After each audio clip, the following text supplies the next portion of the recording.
placer la presencia entre nosotros de José Ángel Aquino, abogado, politólogo y exmiembro titular de la Junta Central Electoral. Y definitivamente temas como ley de partidos políticos y de reforma al régimen electoral va a salir en esta conversación.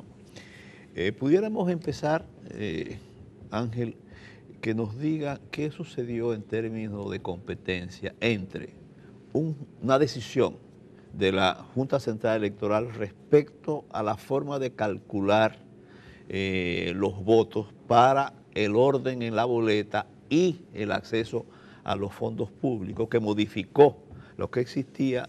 Se recurrió no al Tribunal Administrativo, sino a el Tribunal Superior Electoral, que echó para atrás la decisión de la Junta y la Junta aceptó. ¿Estamos en presencia de un conflicto de competencia? Bueno, buenos días, Rafael, Juan. Personalmente pienso que cada vez más serán las competencias que tendrá que asumir el Tribunal Superior Electoral. Porque en los países donde existe un órgano administrativo y un órgano jurisdiccional, por ejemplo Perú, por ejemplo Colombia, son cada vez más México las competencias también y las funciones que tienen los órganos jurisdiccionales. Porque ya los conflictos no pueden ser resueltos exclusivamente por el órgano administrativo. Y quiérase que no, cuando hay un tema de reconocimiento electoral, cuando hay un tema de alianza, cuando hay un tema de candidatura, aunque en principio pueden ser tramitados de manera voluntaria y graciosa, en el fondo son temas controversiales. Y lo más cómodo y lo más adecuado es que el órgano administrativo esté concentrado organizando el proceso electoral y que no se distraiga con todo ese tipo de elementos. Pero no es que conozca el recurso en apelación, sí, o en alzada, sino que pudiera derivar no a al Tribunal Superior Electoral, porque es materia administrativa, sino al tribunal. Es que no es materia administrativa. Okay. Materia administrativa son los actos que prevén las leyes administrativas. Por ejemplo, si la Junta Central Electoral hace una adjudicación de una obra pública, eso sí es administrativo. O un acto de función pública, una desvinculación, eso es administrativo. Pero estos actos es lo que los franceses llaman actos políticos, que no están sujetos a control jurisdiccional administrativo, sino que tienen su propia fórmula. Por ejemplo, si el presidente de la República decide establecer relaciones diplomáticas con un país, ese no es un acto administrativo, no, ese es un acto político. Fue un error, a mi modo de ver, que el Tribunal Superior Administrativo en el pasado se declaró competente para conocer la redistribución de escaños, cuando ese es un tema de naturaleza política. Quien lo debió decidir es el Tribunal Superior Electoral. Pensamos que cada vez más, incluso el sujeto en la ley electoral, las competencias del Tribunal Superior Electoral tienen que reforzarse porque ¿cuál es digamos, la teoría de la democracia? Es el control de poderes. Un poder, cual que sea, no puede tener tantas competencias que no tenga su contrapeso.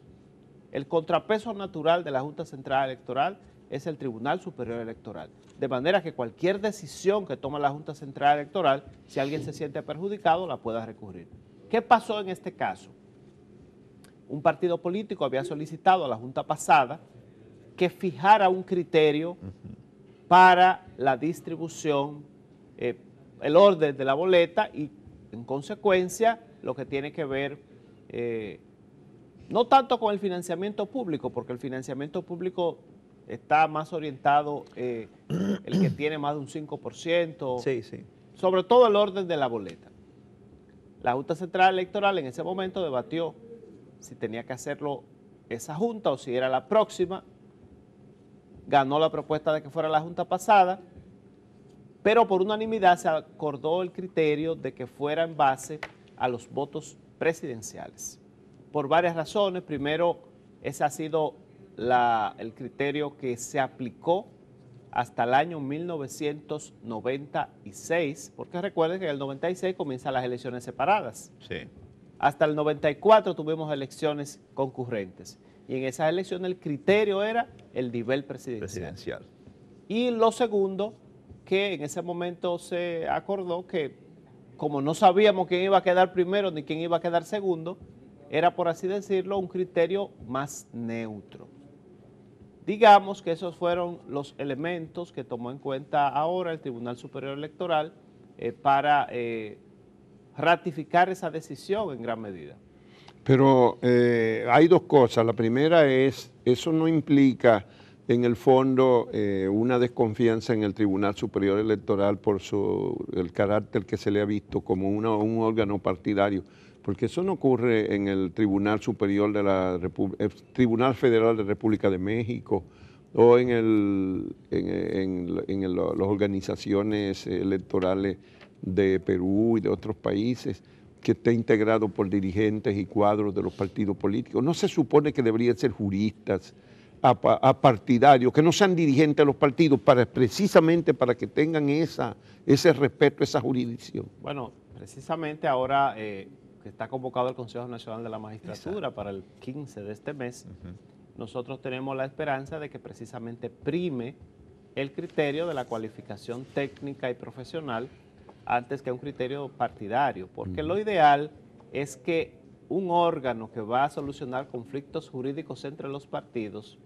esté integrado por personas en cuya naturaleza, cuya formación, lo que prime sea la parte técnica, no que no tenga simpatías partidarias, porque todo el mundo puede tener simpatías políticas o partidarias, claro. Pero cuando se colocan personas que tienen una tradición de militancia política, pues se está creando una situación por así decirlo, incómoda. En esos países, en todos, tenemos el jurado de elecciones en Perú, el Tribunal Federal del Poder Federal en México, el caso del Consejo Electoral de Colombia. Son requisitos que las personas tienen que ser eminentemente juristas y profesionales que no puedan ser identificados con una determinada banderilla partidaria. Incluso en el caso de Colombia, que la propia ley establece que tiene que ser una representación proporcional de la composición del Congreso, o sea, que tiene que tomarse en cuenta los partidos políticos que fueron electos en el Congreso. Sin embargo, las propuestas de los partidos recaen siempre en personas que tienen ese perfil, sobre todo profesional. No tratan de llevar su dirigente a ese organismo. Mira, la otra cosa que se derivaba era, si no te parece más equitativo, José Ángel, que se haga sobre la base de la votación, independientemente de cómo fue antes, y sobre todo porque ahora las elecciones van a ser separadas, sí. Otra vez, las municipales por lo menos. Un partido, por ejemplo, puede tener un gran desempeño municipal y otro... por ejemplo, y sacar una gran votación en la votación municipal.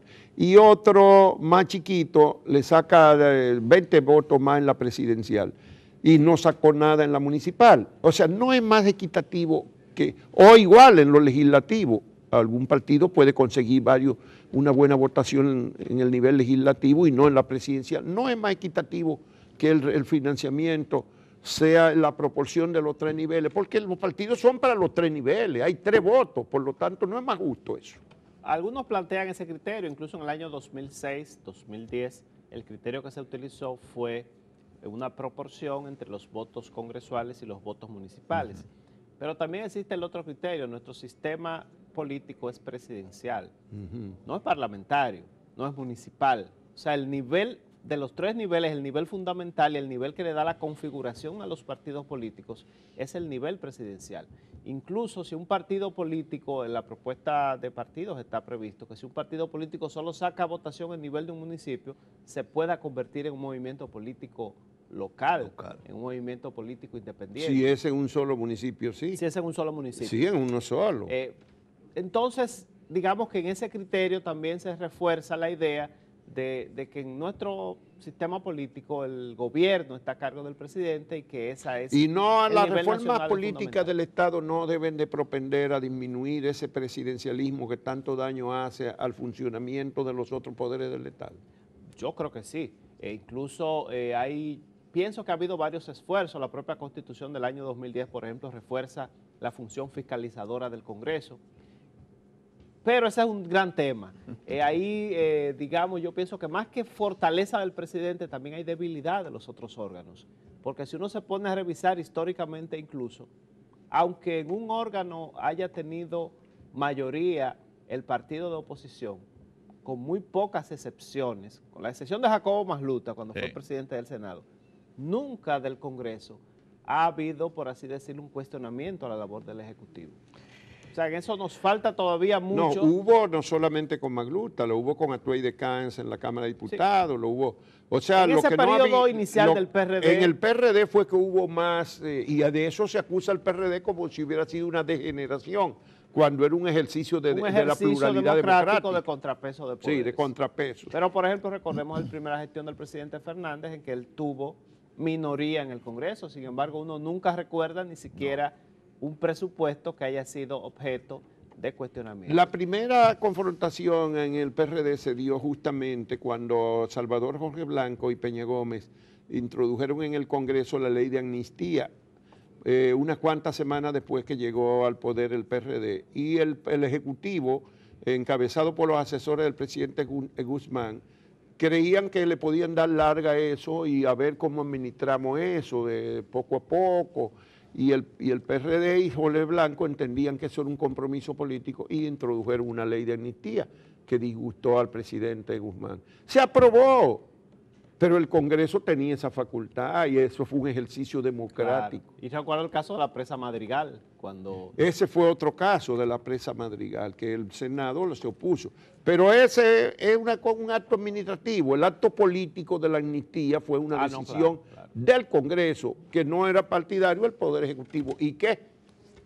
Y que es facultad del Congreso, la amnistía, no del Ejecutivo. Bueno, Tenemos demasiados años discutiendo la ley de partidos políticos, otra vez está en discusión buscando un consenso.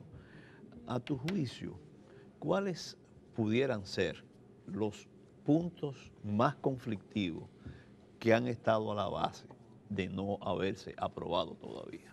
Bueno, el primero tiene que ver con la democracia interna y específicamente el tema de las elecciones primarias, pero también el tema de las elecciones de autoridades y el tema de la rendición de cuentas a lo interno y a lo externo de los partidos políticos, porque a veces se piensa que la rendición de cuentas solamente debe ser a la sociedad y la primera rendición de cuentas es a los militantes que han elegido los dirigentes de los partidos políticos.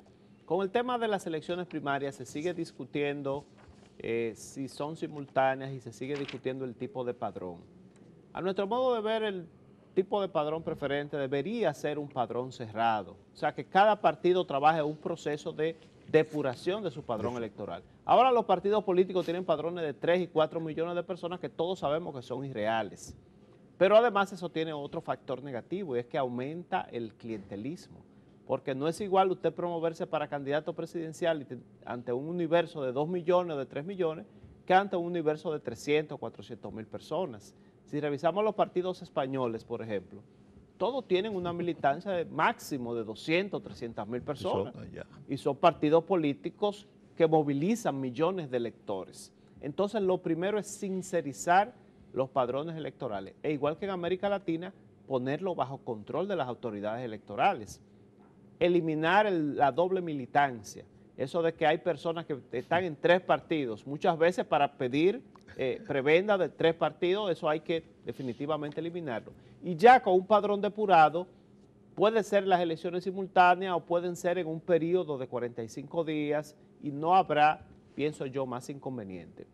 En el tema de la democracia interna, también es fundamental lo que tiene que ver con la participación de la mujer.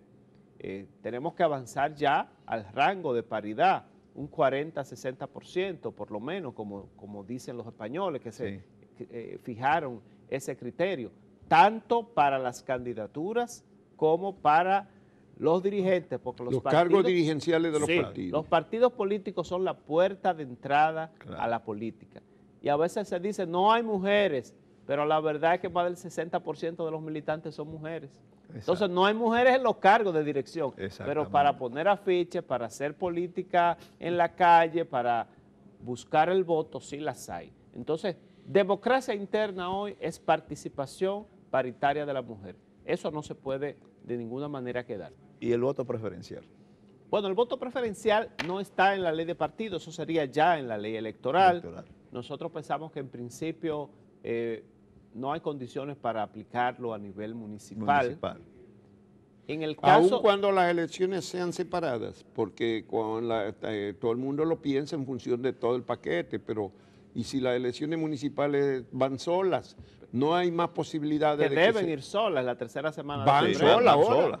Pero a partir del eso 2020. haría más complejo el sistema, porque la Junta Central Electoral tendría incluso la posibilidad de tener 3 elecciones en un ciclo relativamente corto, febrero, mayo y si hay doble vuelta junio. Desde el punto de vista logístico, eso representa una gran complejidad, sobre todo después de que los equipos que se adquirieron para el proceso electoral demostraron su inutilidad, que no resolvieron los problemas que tenían que resolver. Porque si hubieran funcionado, digamos, el gran problema nuestro fue el voto preferencial en las elecciones pasadas. Aquí hubo, por ejemplo, en el Distrito Nacional, para poner un caso, más del 50% de los votos preferenciales no se contaron. Tuvieron que contarse en la Junta del Distrito cuando llegaron. Y eso entonces generaba situaciones como la que yo vi ayer que relataba el diputado Pacheco, de que si en un sitio no se contó, pues había posibilidad de algún lugar de manipulación en cuanto al voto preferencial, al voto de los diputados. Entonces, si aplicamos ese elemento también en el ámbito municipal, se estaría complejizando mucho más el proceso. En el ámbito congresual hay problemas, digamos que el voto preferencial ha traído un gran canibalismo a los partidos políticos y ha encarecido las campañas electorales. Pero cuando tú le dices a los diputados que hay que quitar el voto preferencial en esa área, te dicen, no, espérate, a mí me quitaron 5 veces mi candidatura a diputado a la cúpula de los partidos. Entonces hay un gran temor de parte de los legisladores de que quitando el voto preferencial... No solo de los legisladores, yo diría que muchos de los electores también, porque al fin de cuentas todos sabemos cómo era que funcionaba antes. En el Distrito Nacional, por ejemplo, 25 candidaturas a diputados, y cada partido de los 3 grandes, cuando eran 3 grandes, asumía que podían tocarle 6 o 7, cada uno por lo menos. Y entonces de esos 25 candidatos, habían 7 que eran ya diputados con su título bajo el brazo y los otros 18 iban en la boleta de adorno. Así es. Entonces, el voto preferencial es justamente para que no sea que el dirigente quiere, el que a veces el que llevaba la lista a la Junta Central Electoral y la firmaba a último momento era el que decidía el orden. No, eso me decía Tirso Mejía Ricard que el mensajero en el camino podía cambiar. Podía cambiar el orden. Ahora, en vez de eso, ciertamente genera una serie de problemas, de desajuste, pero no es lo que se ha hecho en otros países, que entonces se establecen límites. Primero, que un candidato a diputado no pueda pasar 3 años haciendo campaña, o 4. Límites a la campaña. O un año haciendo campaña. Límites a la campaña. Límites a los escenarios que puede utilizar. Exacto. Y límite al monto de gasto por cada cargo. Pero aquí, lamentablemente, eso no se ha aprobado. Pienso que el grueso de la ley electoral tiene que ir ahora a la regulación. Exacto. La regulación de las campañas. Pero eso incluye eso. La regulación tiene que incluir eso. Claro, y tiene que incluir el acceso. Pero no es la teoría de que dice que la campaña electoral desde la proclama, no, las campañas son 90 días según la ley, ¿verdad? Y sobre Pero todo, aquí pasan 4 años haciendo campaña. Primero, hay que eliminar las campañas anticipadas. Eso quiere decir que si Juan Bolívar Díaz saca un afiche y una valla antes de campaña, va a la autoridad electoral y se lo quita. Y además que si persiste, pierde el derecho a ser candidato. Es decir, hay que sancionar. Tiene que haber sanciones. Sí. Y lo otro que ha tenido mucho éxito en países como México, en países como Perú, es que el órgano electoral es que controla la participación en los medios de comunicación. No la participación en los programas de debate. No, venía en la entrevista, nadie está pensando en eso, es la propaganda. La propaganda se distribuye equitativamente a los partidos tomando en cuenta 2 criterios, la fuerza electoral y la igualdad.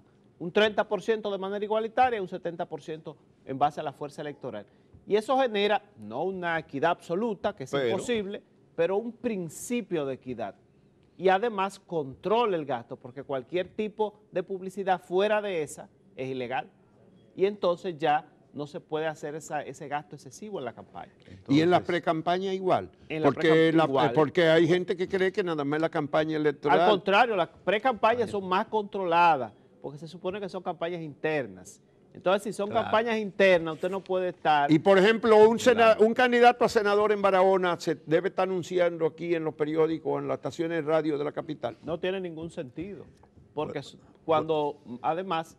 por ejemplo, en todos los pueblos nuestros hay canales locales. Exactamente. Y hay que se ven periódicos muchísimo. locales, y hay afiches locales. Entonces hay que focalizar la campaña a nivel de los regidores, a nivel de los diputados, porque ya no es solo, ya hay regidores que tienen anuncios de televisión. Sí, hay regidores. Entonces eso, nada de eso es realmente decir, necesario. Por lo que has dicho, podemos resumir de que en sí, el voto preferencial en sí no es perjudicial a la democracia. Lo que lo hace conflictivo es la escasa regulación que se ha utilizado, que en vez de decir que hay que quitarlo, lo que hay es que regular el entorno. Podría hacerse algunas modificaciones, como por ejemplo en Perú, en el caso de Perú, el voto preferencial le da 2 opciones al elector.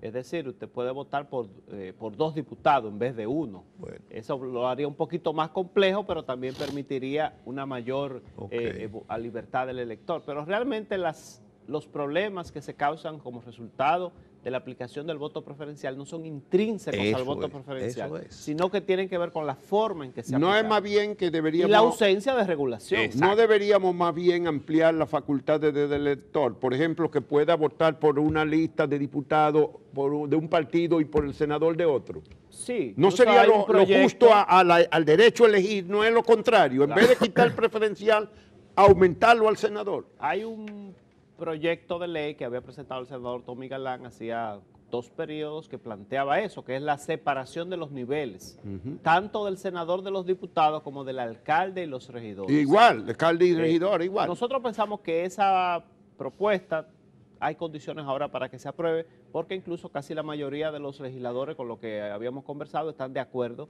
con que eso es necesario hacerlo. Bueno, hay otros temas que son fundamentales, pero que se evaden. El problema del financiamiento de los partidos y la transparencia. Debería hacerse, es la tendencia en la región y en el mundo a que se haga transparente el financiamiento de los partidos, que no es de que una cosa secreta, que quién me da los cuartos a mí. Bueno, en la propia República Dominicana, la Ley de Acceso a la Información Pública plantea que los partidos políticos tienen que hacer pública su nómina de contribuyentes. La misma ley. La Ley de Acceso a la Información Pública, la nuestra. Pero no se han enterado. Pero nunca se ha aplicado.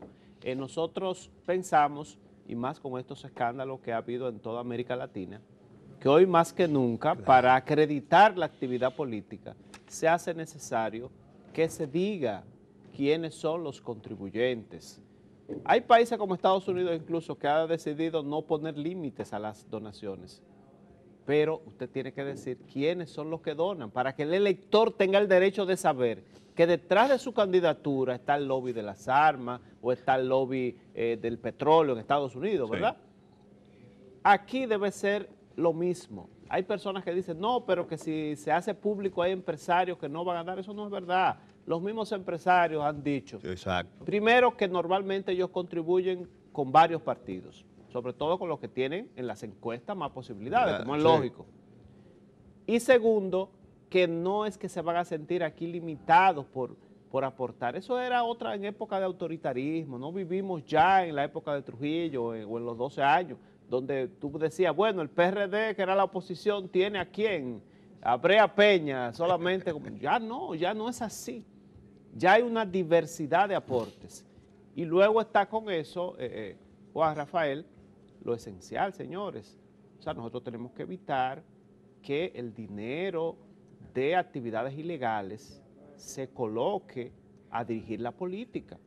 Nosotros tenemos también que limitar que una serie de áreas están teniendo una permanencia, una presencia excesiva en los legisladores, los riferos, las personas, los dueños de estaciones de gasolina, es decir, intereses particulares en vez del interés general.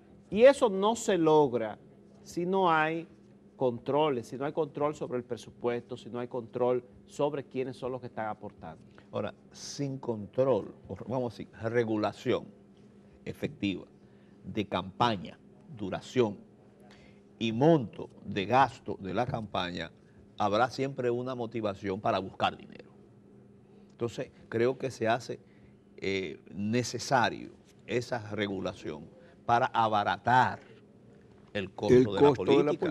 además lo que está pasando en muchos pueblos y pasó en este proceso electoral es que los líderes históricos de los partidos han sido desplazados por personas que simplemente llegan con 2 sacos de dinero, de cuarto, como decimos nosotros. Que nadie sabe de dónde salen. Y se imponen. O bueno, sabemos de dónde salen la mayoría de las veces. En muchos casos no se sabe o se presume que son fondos ilícitos. Entonces tú tienes, vi casos, por ejemplo, de fundadores del propio partido de gobierno, profesores, por ejemplo, que han sido toda la vida dirigentes ahí, que fueron derrotados. No tienen posibilidad. ¿Por qué? Porque llegó alguien con dinero. Y viene el problema de la calidad de la representación. ¿A quién representa ese que llegó con su fajo de dinero y se impuso? ¿A quién Representa a quien le financió. Bueno. O en el mejor incluso de los casos, al sector económico al que pertenece. Hay otra manifestación. Partidos nuevos, partidos pequeños que buscan candidatos en la provincia para legisladores, quieren llevar buenos candidatos y le ofrecen a una personalidad de la provincia que es una persona honorable, y esa persona honorable no tiene dinero para competir con gente que lleva 3 años gastando dinero y repartiendo en los barrios. Entonces esa honorable dice no. Pero ese mismo partido encuentra otro avivato que es un negociante, traficante de cualquier cosa, y dice no, yo tengo cuarto, yo te garantizo el triunfo. Entonces esos partidos van a buscar esos traficantes. Es decir, la política se sigue degradando, en los partidos nuevos. El otro elemento que no puede quedarse de la reforma electoral tiene que ver con la neutralidad de los funcionarios públicos. O sea, lo que se llama el estatuto de neutralidad de las dignidades públicas. Aquí no puede ya, por ejemplo, si se hace una campaña electoral, permitirse que las fotos de los alcaldes sean las que estén en las obras públicas. Eso ya no se hace en ninguna parte de América Latina. Ni del mundo. En la mayoría de los países, pero digo América Latina, ¿verdad? Sí, pues porque es la de la región de nosotros. En la mayoría de los países de América Latina, si usted es funcionario, no puede intervenir en ninguna actividad promoviendo a ningún candidato. O sea, un ministro no puede ser jefe de la campaña en la región norte, o el otro ministro en la región sur, el otro ministro en cada provincia. No puede ni siquiera intervenir. Yo el año pasado estuvimos en un evento en Cartagena con el presidente Santos y había elecciones municipales. Y lo primero que dice el locutor es que este evento está regulado por la ley electoral que prohíbe cualquier tipo de manifestación a favor de un candidato. Y a nadie se le ocurre, y Santos ganó la elección que se hizo con posterioridad, pero a nadie se le ocurre ir con una pancarta, ni ir a hacer política ahí. Entonces nosotros tenemos que avanzar un poco a la civilidad en esa área. Bueno, en las inauguraciones que hacen los presidentes cercanos al torneo electoral.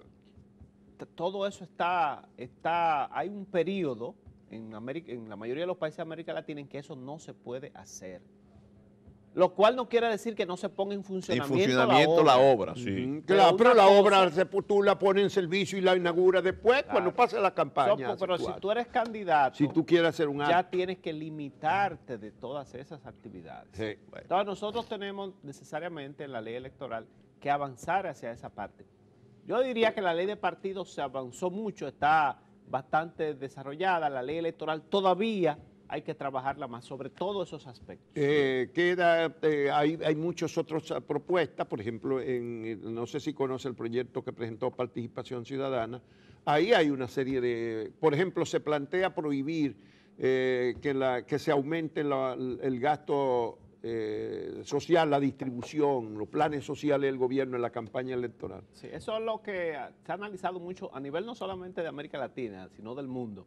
El gasto en el ciclo electoral. Exacto. Que no puede ser superior. En la mayoría de los países se aumenta, pero desde luego si en los países industrializados se aumenta un punto, aquí se aumenta 15 puntos.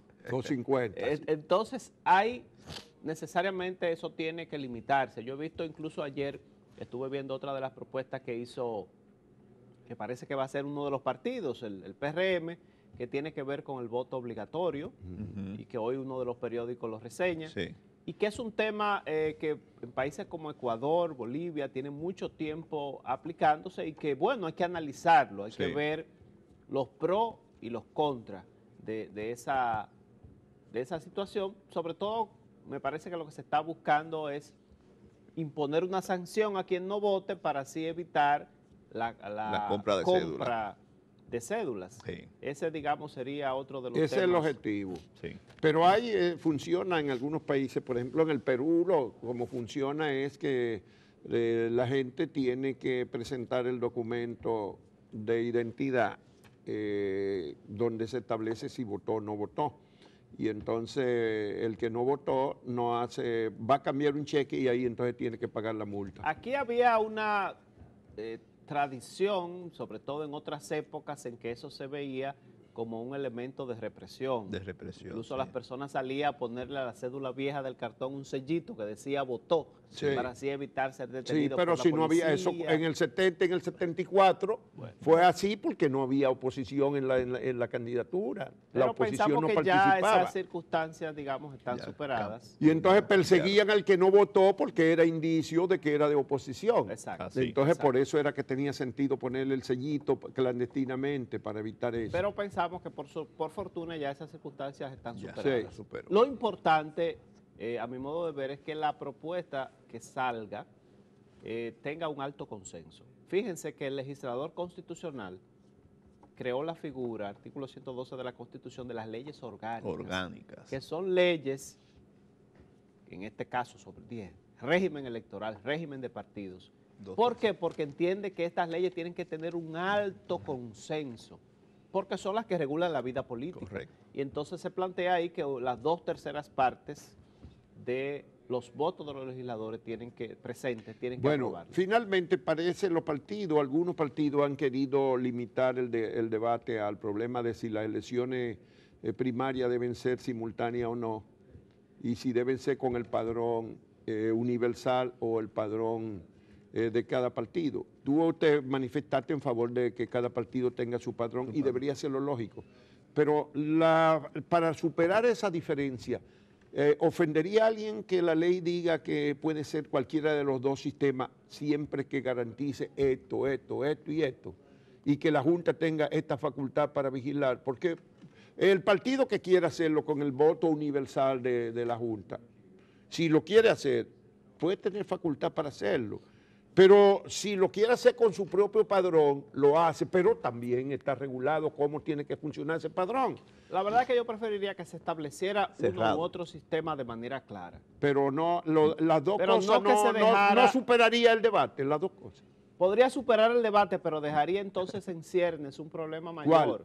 ¿Cuál y problema? es que mientras nosotros permitamos que un partido político tenga esa libertad, va a haber un padrón inflado y eso va a aumentar el clientelismo. ¿En cuál de los dos aumentar el casos costo. sería inflado? Sobre el padrón? todo en el caso del padrón abierto.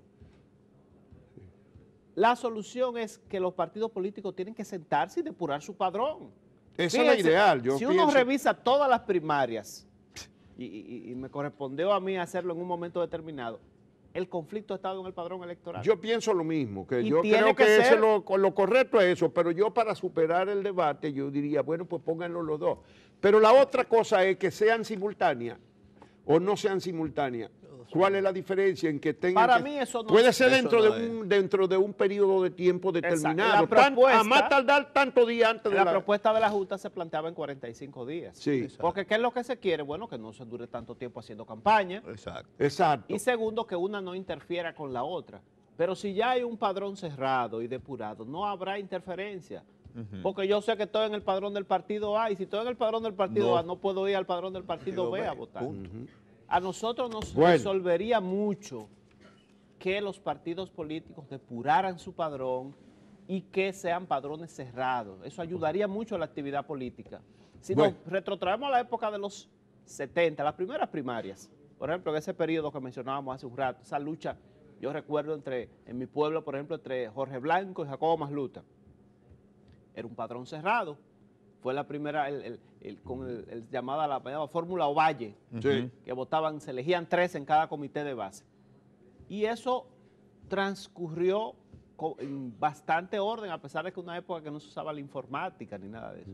Yo creo que podemos avanzar hacia esa situación. Bueno, muchísimas gracias al doctor José Ángel Aquino, abogado, politólogo, con una buena experiencia en materia de los debates políticos sociales y la concertación en la sociedad dominicana. Fue miembro titular de la Junta Central Electoral hasta el año pasado. Muchas gracias por la compañía una vez más. Gracias. Aquí tú tienes acciones aquí en Uno más Uno, como tú tienes más de 20 años viniendo aquí, ¿verdad? Muchas gracias, José Ángel.